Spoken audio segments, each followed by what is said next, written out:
Welcome to the Invisible India podcast. I'm Jessica. And I'm Abhishek. We are a cross-cultural couple doing life in India, exploring the lesser-known mysteries of Indian culture, Interviewing fascinating figures who have chartered new territories, and sharing life as we raise our multicultural family amongst the complexities of modern Indian life.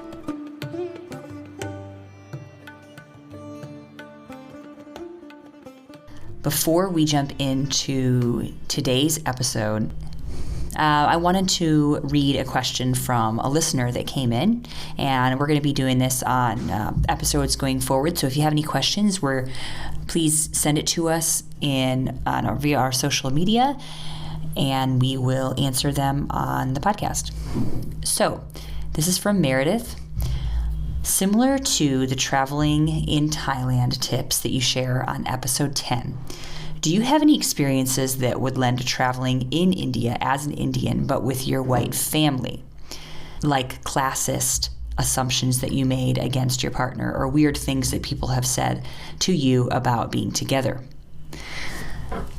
That is a really great question. And some of the observations that I've made about traveling in India, one of us being white, one of us being Indian, if we don't have our kids with us, which we almost always do, just like assume that we're not married or that we're just dating. One thing is that I do wear a lot of the signs of a married lady. So like I wear sindoor in my hair and I have, churi, bangles, all that stuff. People assume that we've been married for like a year or two maybe when they see that. So I don't think people also realize that we live here. So I feel that most people, when they see me, assume that we're just visiting or we just got here yesterday. That's something that is an assumption about us. And I think a lot of people also think that maybe Abhishek is not from India or that he's, grew up abroad. So it's kind of hard for people to put us in the right category. We don't really fit into a clear category in some ways. I think that also people assume that because I'm a white person that we have just like loads of money, which, compared to some of the people that we're meeting when we're traveling or when, we're in different parts of India, then, we might have more than like a local shop owner or something. But I think people think that, because you're a foreigner that you must be have tons and tons of money, and that's not really always true. So I think that's most of the assumptions. I felt that a lot of the assumptions have immediately kind of fallen away once we have our kids with us or once people start to talk to us and they realize, oh man, you guys live here, you speak fluent Hindi, you actually, you lived abroad and then you came back. And so I think people really feel like some of the walls are come down a little bit once they talk to us. The tips would be just be open to talking to people when you travel, and that will make your travel experience within India more smooth. I am so excited to talk to you guys today. I have been following you for, I guess about a year, and I just am excited about your story. I love what you guys do and how you express yourselves. I'm just really glad to have you on today. So thanks. Happy to be here. We're excited as well. Unfortunately, and kind of fortunately, who's a big part of everything that you do is asleep right now. So we can't hear him on the podcast. You will only hear him if he was awake. I would love to hear about his travel experiences and elephants and swimming and all these wonderful things that we've seen him doing over the past couple of years. Man, so just a little intro to you guys for people that don't know about you. You guys did 31 countries comprising of 39 flights, 3 cruises, and almost 100 destinations in 8.5 months. You left your corporate job and you did it together as a family with a 2-year-old. So hats off to you guys. And I would love to hear how you got there, what inspired that decision, or series of decisions, and just a little bit of intro to you guys. Yeah, so Natasha says I should introduce myself first. Because he's the crazy one who had this idea. It wasn't me. I'm Abhishek. I grew up in Dubai to parents that absolutely love to travel. And ever since I was young, we traveled a ton, especially back to India. We almost spent every summer in India. And when we were in India, we visited less our relatives and visited more places. So it was, inbuilt in me to travel wherever we go. And when I came to the U.S. And I came to the U.S. when I was 17, we traveled a ton in the States. I did my education here, got a job, got super lucky, and joined a company that grew over 100x over my 12 years at that company. And that provided us with all kinds of opportunities, both from a personal perspective as well as from a financial perspective. As we were towards the end of my time there, I started telling Natasha, I've been here for 12 years. It's been, it felt like a crazy journey, and I'm ready to take a break and ready to, really take some time off, sort of reconnect and get away from everything, and then come back. And I think I told you this probably 3 to 4 years before. Yeah. I left my job. Before we went on the trip. Yeah, before we went on a trip. And so it was, to your point, it wasn't like a decision you made overnight. Mm-hmm. We've been talking for several years. Yeah. We spent a lot of time thinking about it. We want to make sure we left the company that did so much for me the right way. Natasha at that time had Arav, and so she was working part-time. Yeah. And so made it easy from her perspective. Yeah, because I wasn't in a job that I loved at that point, which that was good, because if the job that I had, it would be hard to leave. Yeah, but it made it, so when I left, enough money for us to take a trip like this, and come back and then search for something, and you really don't think too much about decisions like this. You just sort of do it, and we did it, and I'm still surprised we made it happen. Yeah, he didn't think about it. I just panicked about it. So, so I'm Natasha. I am the complete opposite. I think my family is just more of a homebody. So, I grew up partially in India, and I grew up mostly in Dallas, Texas here.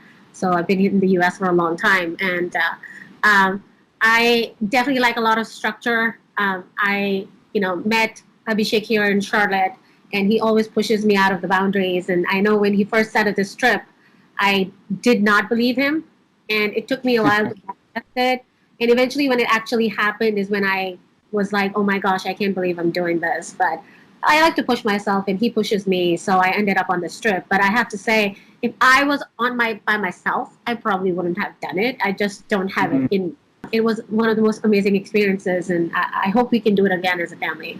Well, hats off to you guys. And one of the things that I love about you guys is that you're so not phony.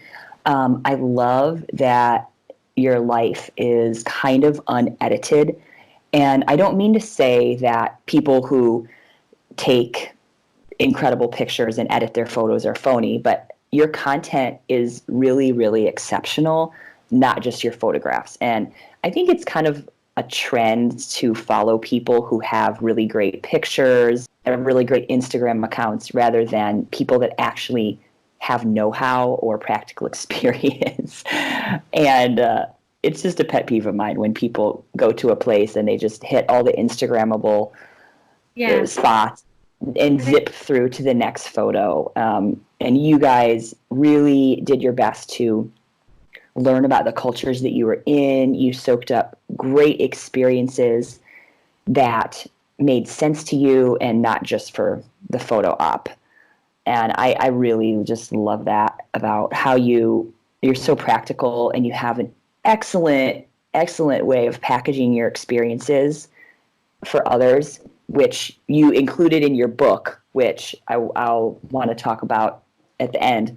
So how did you guys get to this idea of a gap year? You mentioned that you had been working really hard for several years, and were there like certain, did you foresee yourself doing a blog, articles, resources, a book, or did that just kind of emerge as you were doing it? Let me make a point first on the authenticity. I think one of the things that we decided very early on was a lot of people on Instagram show their life is perfect, and we did not want to be that type of a couple or that type of travel family. They're just not those people. Yeah, traveling with a kid is not easy. It is hard, but we think it's completely worth it, and so we wanted to make sure that we project something that speaks to the joy of travel with kids, but also the reality of travel. And we try and cover some of the tantrums. We try and cover some of the good and the bad. We don't edit our pictures. We do everything on an iPhone. Whether it works for Instagram is a different story.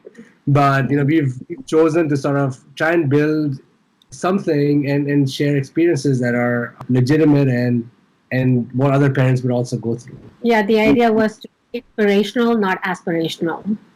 Yes. So inspire people, but not aspire to like being us. It was different. Like everyone should have their own authentic experiences of travel with children. Yeah. And something that's relatable. Yeah. Well, you definitely accomplished that. I feel.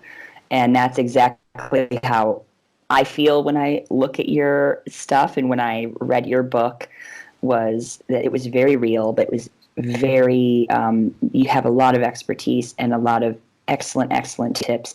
And, I'm a pretty decently well-traveled person, but I did learn a lot even just from reading your book and from checking out your resources. So thanks. Yeah.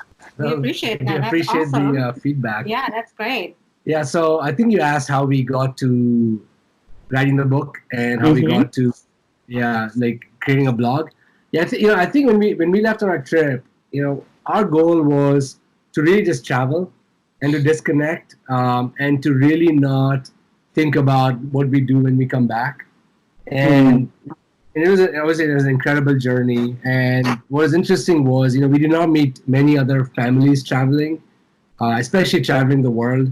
We met a lot of couples traveling the world. We met a bunch of single people traveling the world. In fact, I think we met only one other family. One family. Yeah, that had just started their trip when traveling the world. And I think it automatically made us realize that, so people just stop traveling after they have kids. What we realized, and doing some simple math, we realized that a child lives in your home till they're 18, and if you don't travel or travel as much until they're 6 or 7 or 8 or whatever you think is the ideal age for a child to travel, you're basically missing out on building memories and amazing times with your children for probably 30 to 40% of the life they have with you. And that to us was, number one, just not acceptable, because we felt like these are the times to build memories. And the second thing that happened was, after we got back, a bunch of people started asking us all kinds of questions about, hey, what stroller did you use? What was your favorite place? What did you go and do there? What was kid friendly? What was not kid friendly? And we just realized, maybe there's a gap, and maybe there's just not enough resources and material on traveling with kids. And so hence, we created this blog that, ended up being this small ebook that we gave away from free, and that eventually ended up becoming the book that we spent several months writing from our experiences. That's How to Travel with Kids Without Losing Your Mind. Yes, How to Travel with Kids Without Losing Your Mind. Yeah. So what were some of your big shareable moments with other families? Like, what are some of the, without giving away, the contents of the book, what are some of the big takeaways and big advice moments that you have for other parents who are traveling or who want to travel more with their children?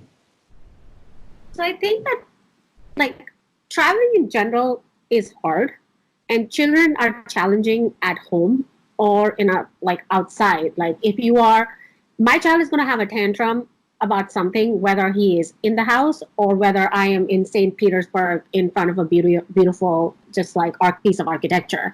So for me, I felt like it got nothing to do with the travel. It's got something to do with just being a parent. When you are a parent, you're just dealing with challenging situations. So I'd rather deal with the challenging situation in a beautiful location. Yeah. And I found that children are very adaptable. Like, it is shocking how more adaptable, Arav is than I am, obviously. Like, he just, every time we would go to a new Airbnb, he would run around like it was his playground. It was like new house, like every 10 days, new house. And it's just so much joy to see that through his eyes. And so, and I also think that sometimes people think of traveling with kids as just people around you, especially in the US. I think people think that kids are just like inconvenience.